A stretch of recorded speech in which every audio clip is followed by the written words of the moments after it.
Welcome back to the COS Business Podcast. My name is Andrew Hasley, and I am the host of the show.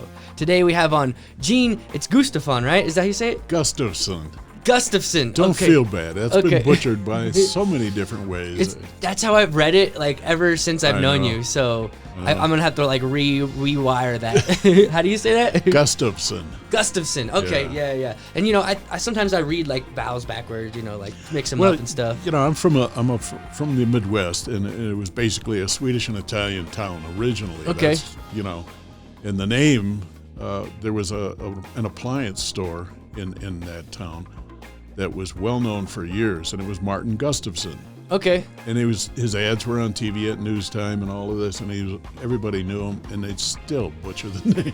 For sure. So okay. Okay, whatever. It happens. Yeah. So can you give me a brief summary about your business and what you do here in the Springs? I'm a photographer, and I do different types of photography. I don't do weddings. Everybody knows that. Anybody that knows me already knows that, because I make sure everybody knows that. It's something that you and me have in common. I say that a lot, too. Yeah. But except I do video. Yeah, you do video and I don't. Yeah. I'm going to be adding, and I don't do drones. You know, when it comes to real estate, when you meet a realtor, they always ask you two things.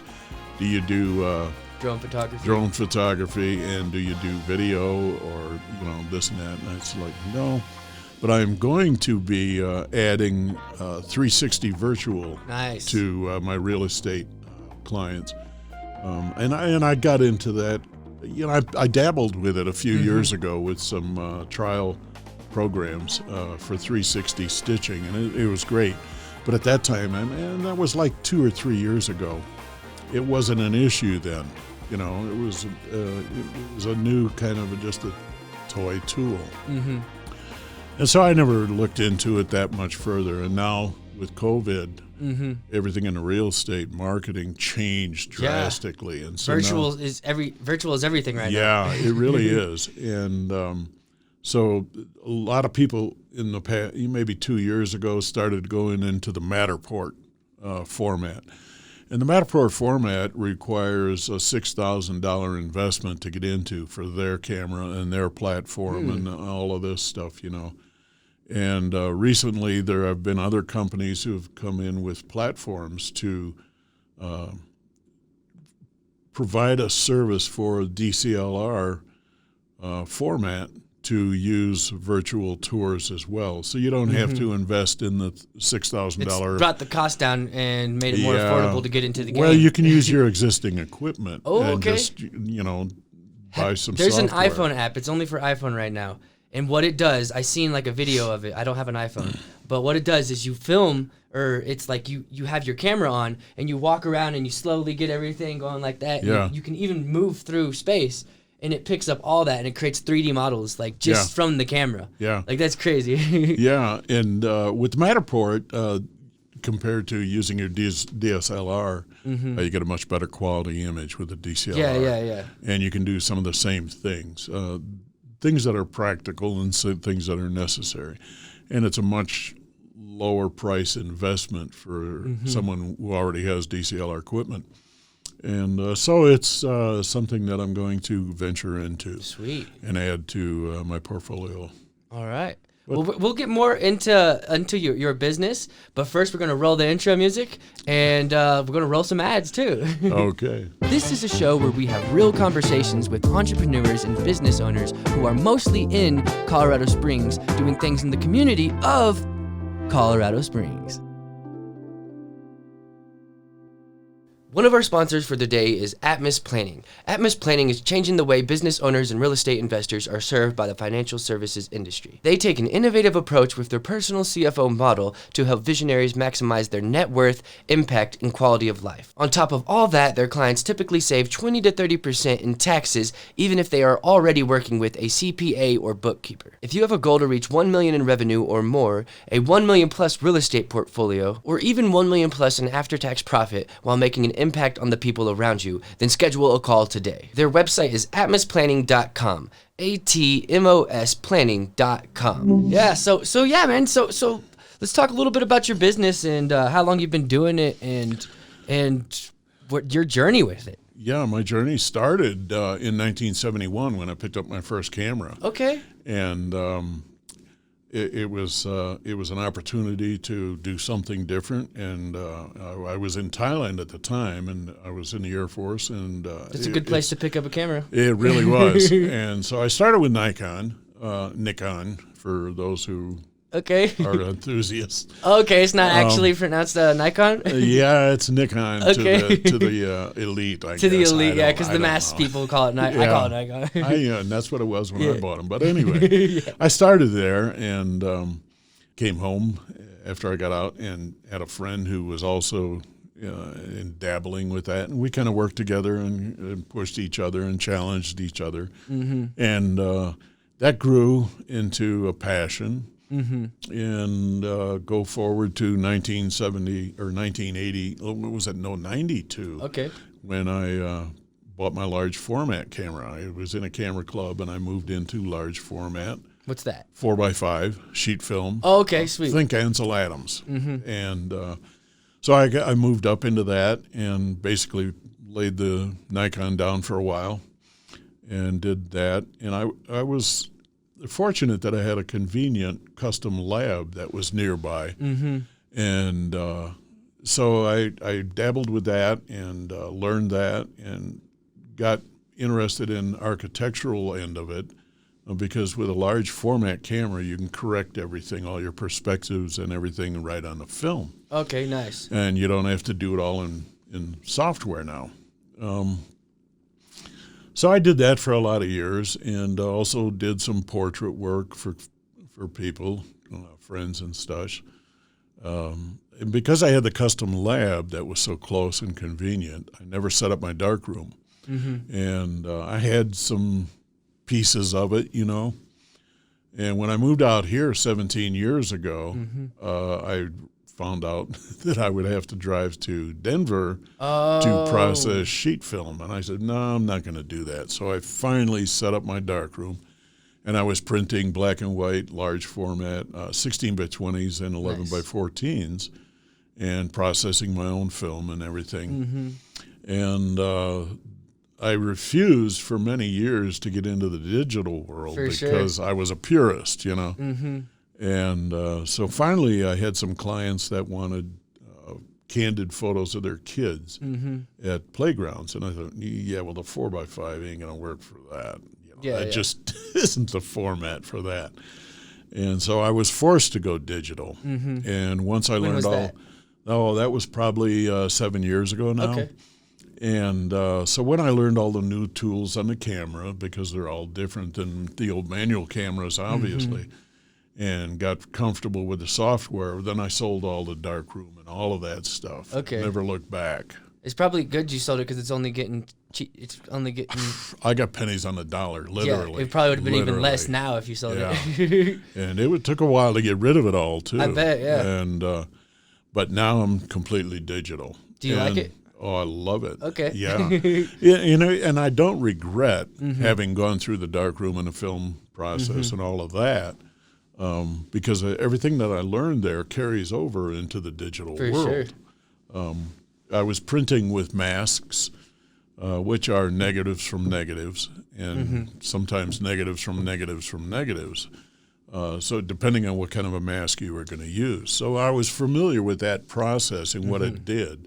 So now when I get into Photoshop you see masking tools, it was like, oh, yeah, I know what that is. Yeah, yeah. And so it was a matter of, there was a learning curve. For sure. But it was an easy learning curve because everything was, goes back to the film age. But, there's just more expansive is what you can do. Yes, with digital you have no limitations. Really? And you can undo. Yeah. Well, yeah, you can. And one of the things with film, you can't change what you already have, So, like you say, there's so much more you can do and change with digital. But at the same time... It adds character, would you say? Well, you have more flexibility as far as what you can bring out of the image, out of the files, the content that's there. with film, you were pretty much limited to dodging and burning and maybe a few toning and a couple different things. There were things you could do with negatives before you shoot, and What's cool is I've always had Photoshop, and I've never realized the origin of the dodge and the burn. I just used them, but there's actual real practical reasons why those words came up. When you were printing, you could block light, which is dodging, on your paper while you're exposing it, or burn in more in areas by dodging different areas. But, it was all dodging some. But when you get into what I do now compared to, there's a lot more flexibility. You can do a lot. You can add things. You can take away things. When I'm doing portraits and some work for clients, I limit what I can do as far as taking away and putting in and adding and changing and, to very little. I'll take out blemishes. I'll take out obstructions, but I will keep it real. And that was one of the things that really kept me from going digital for so long, because I was a purist. Digital, to me, what I saw people using digital for was just a dereliction of photography. For sure. When I was in the large format, what induced me to go to large format back in '92 was I was in a camera club, and I had a friend in there, and he was a mentor. He shot large format. He got me into large format, and with film, you've got what you've got, and that's it. And everybody with digital was going, I can do this, I can add that, and you're going to change this and change that. Oh yeah. I said, well, that's not really real, Yeah. Well, there was a large stigma for a while, even in the 90s, that it wasn't really art, or something like that, or it was cheating or some kind of ideas about that. But really, it's developed into its own type of thing, Yeah. Well, during that time, we as a camera club went on a tour to the local newspaper and took us through all the presses and all of this, and we came into the room where they have the AP feed coming in, and then a computer printout. In those days, it was pretty old. I mean, today it would be considered old. But the guy that was giving us the tour said, here, let me show you something. And he was going to show off the computer technology, So he pulled off an image of a local state politician. I don't remember who she was. And did a little of this, a little of that, and put a third eye in the middle of her forehead. Oh, yeah. Everybody's going, ooh, wow, that's cool. And after everybody was done oohing and eyeing, I said, so what you've basically done here in front of all these people is completely discredit your newspaper. Oh, crap. And he said, let's go over here now. So that's where I was as a purist in the digital world, So it was a long time where I was forced to get into the digital world. How would he be discrediting his newspaper by doing that? Putting a third eye in the middle of a forehead? Are you kidding me? Oh, if they actually printed it. Yeah. So you going to believe anything you see? No. Oh, I get you. Not from now on. Not from now on. Yeah. And so I was a long time going. I was resistant. I got you. But at the same time, when I did finally go into the digital world 7 years ago, 7 years ago, whatever it was, things had progressed. The technology had progressed to the point where I think we've basically arrived. Yeah.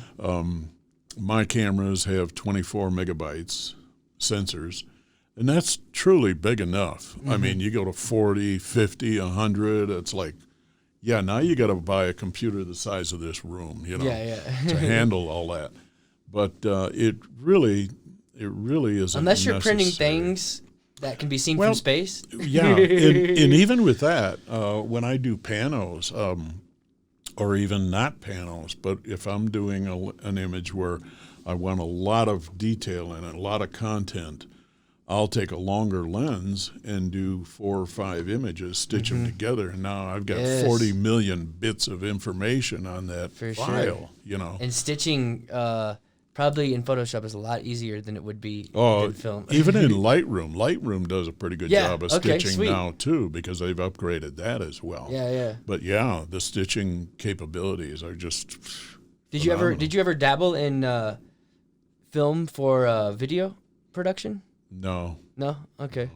You kind of got a George Lucas look going on. No, I'm just kidding.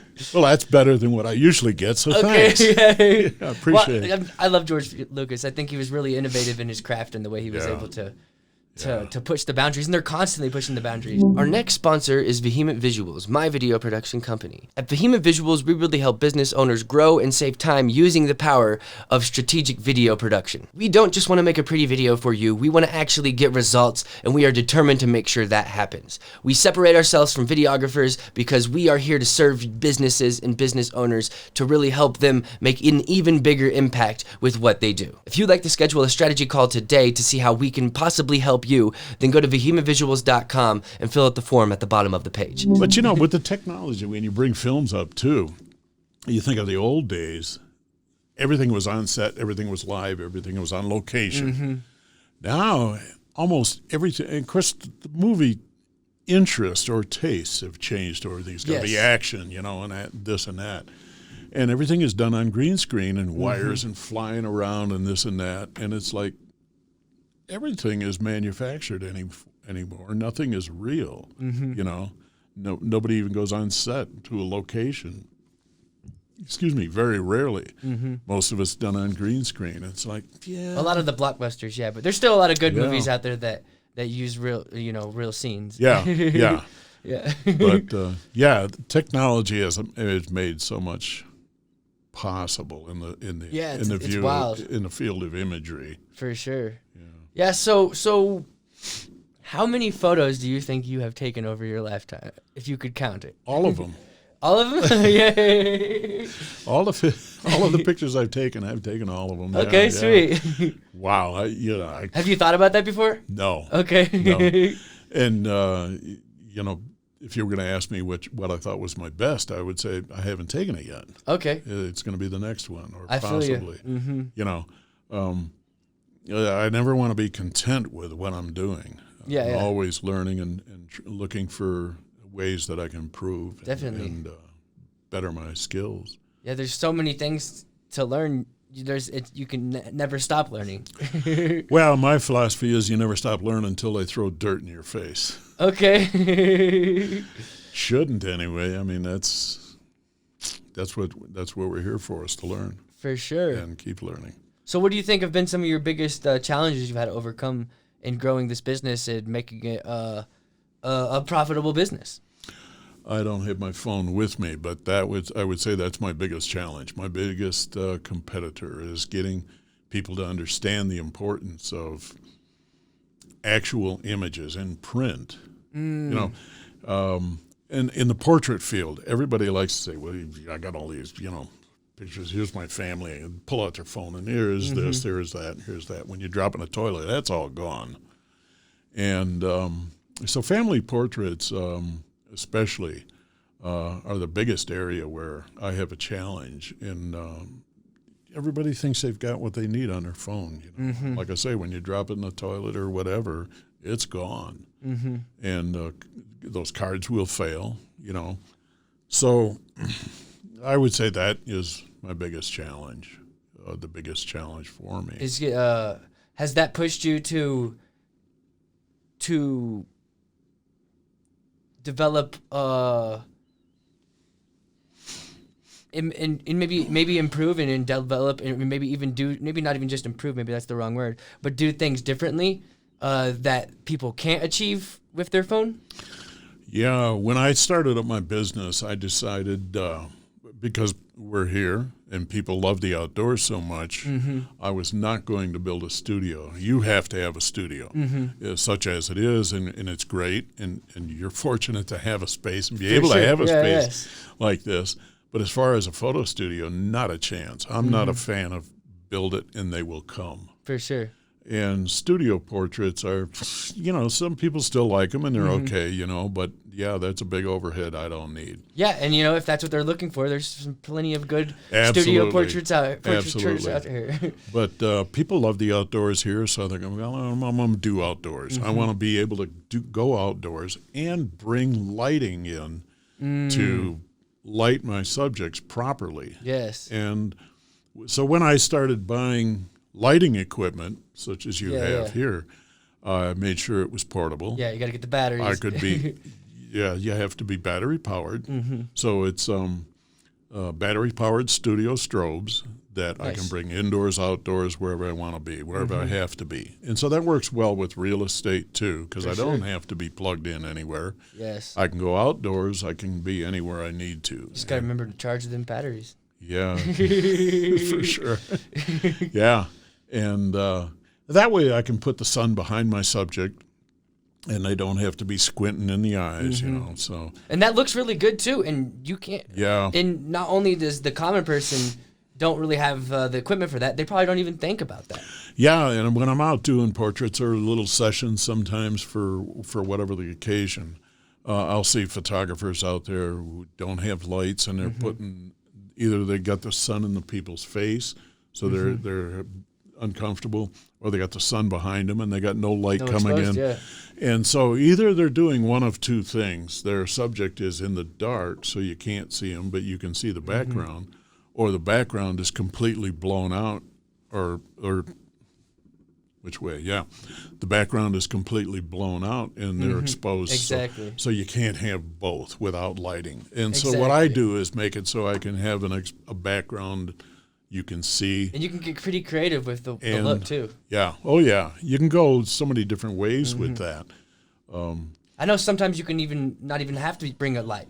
You can bring a bounce board. Bring a bounce board. Yeah. Sometimes you have enough light to do that, or if you're in a completely shaded area, you can't, or sometimes a cloud will come over. So I don't depend on that. For sure. Yeah. That can be helpful. You can rely on something that's going to illuminate them. Constant illumination. I would rather have something I can trust all the time. For sure. And so in that, because I have portable lights, I also have a couple of stands that I can bring. I have different soft boxes and light modifiers. I seen you across the street a few months ago. Yeah, that was me out there with a young man.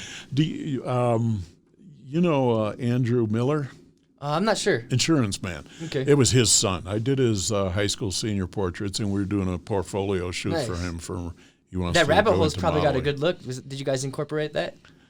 We did the subway, the stairway, the glass stairway, the rabbit hole. Yeah, we were there. We were all over town. Oh, nice, yes. And did some other shoots down there. Do you have like certain spots? Like fishers, fishermen, they'll have like certain hidden spots that they don't like to tell anyone. Do you have that for your photography? No, I really don't. Okay. I get around and try to search out places. I've done a couple of seniors downtown here. One I did a couple of years ago too, high school seniors, and she wanted to do an urban setting, so we were up and down Tejon on a Saturday afternoon, people all over the place, and that's what she wanted. Yeah, that's a feel that's a good photo too. I mean, if that's what you want. Yeah. And that's, when you asked if I have specials, no. Yeah, I don't either. Leave it up to you. If you don't have an idea, I'll come up with something, because I have, a number. But you have a repertoire of places that that look good. Oh yeah, but we'll go anywhere you want to go, and that's, that's why I bought lights that I have, so I can go anywhere you'd like, or else I can suggest something. But it's completely portable. And if we're in an area where I can't have a stand like you've got here with wheels or whatever, I've got attachments where I can put my lights on a pole, a painter's pole, a Home Depot painter's pole. I've done that with a microphone before from video. Yeah, I've got attachments so I can put lights on those and just, make it easy. Got any cool lights like this one that change colors? No, I don't have those. No, I don't have any constant lights, no. But those things are cool. Yeah, they are. But, I want to be as portable and compact as I can, and mobile. For sure. So what's your future plans for this business? Future plans, expand what I'm doing and just continue what I'm doing. Always learning things to get better and provide better services. And that's about it. I figure I got a few years left to do this. And yeah, you're pretty young. Well, yeah, I wouldn't say that. I'm too old to die young. That's for sure. Beyond that, but I'll do this as long as I can, and I just enjoy it. And I did it for so many years as a passion and as a hobby that whether I'm doing it for a living or not, I'm still going to do it. How long? When did you start doing it as a profession? It was about a year after I went digital. Okay. Yeah. Okay. So it was a hobby before then. Oh yeah. Oh really? Well, it was a hobby and part-time job. Oh yeah. I I got you. did work for friends, clients, like freelance and stuff style, like that. just here and there, whenever. Yeah, but I didn't add lighting until I went digital. For sure. Lighting was always a mystery to me, and then when I went digital and learned more about the lights that we have now, and that's another thing where. That has reached a point where it can be what I need it to be. For sure. And really isn't going to get much different or much better. I mean, both the cameras, the improvements on cameras now are just basically bells and whistles that I don't use anyway. Yeah. You get a small return. What do they call that? Not a return on investment. What do they say when something... I can't remember of it, but like the price of something, the difference between the difference between a $100 camera and a $1,000 camera is huge, but the difference between a $1,000 camera and a $5,000 or $2,000 is mostly bells and whistles. Exactly, and it's diminishing returns. That's diminishing what I was looking returns. There you go, and that's one of the things about the technology with phones that they have not a phone anymore. They're a camera, they're a digital. It's funny that we call them phones. Absolutely. They're a computer, they're this and they're that. Yeah. But, be that as it may, when they put a phone in my camera, they're going to hear me in Japan. They're going to go, what the hell is that? Yeah.